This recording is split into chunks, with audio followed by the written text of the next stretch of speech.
With us now is Governor Michelle Lujan Grisham, the Democratic governor of New Mexico. Thank you for being with us. Governor, on Friday, President Biden made a visit to your neighbor, Arizona, to formally apologize to Native Americans for decades of mistreatment in federally run boarding schools for tribal children. Here's a bit of what he had to say. Over 150 years span, 150 years, from the early 1800s to 1970. One of the most horrific chapters in American history. I formally apologize as President of the United States of America for what we did.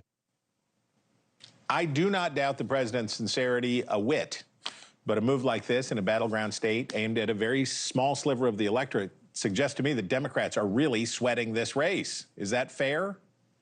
I don't know that it is fair, Chris. It's Democrats have been saying and should be completely dedicated. Every vote matters, and particularly for these minority votes that often get ignored. And particularly for states like New Mexico, Utah, and Arizona, where you've got the Navajo Nation, well more than 300,000 members between those three states.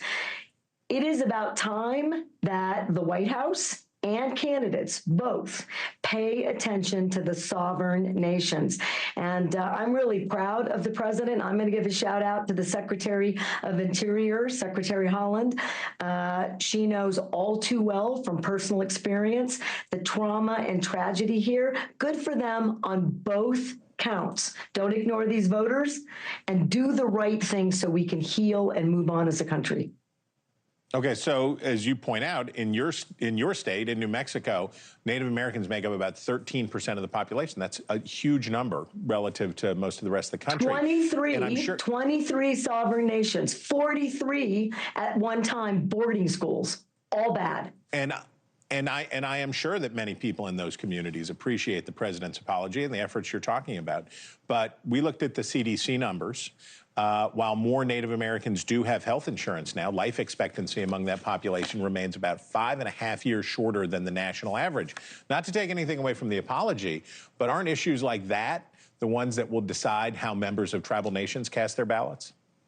I think this and the fact that you've got a candidate in Vice President Harris who's clearly and squarely leaning into healthcare. You've got somebody else who keeps saying concepts of a plan, has on the record, so many times I've lost count, more than 100 tried to repeal the Affordable Care Act, has put zero money into Indian health services. And I will tell you that early in the pandemic did more to create the kind of harm to sovereign nations when the CDC sent faulty tests largely to sovereign nations at the front of that pandemic. So if somebody wants to talk to me or debate with me, who's going to really invest and provide quality, affordable health care? It's going to be the Harris administration and certainly not the other. And so that all matters. It all matters. Thanks for watching. Go to joinnn.com to find NewsNation on your television provider. And don't forget to click the red subscribe button below to get more of NewsNation's fact-driven, unbiased coverage.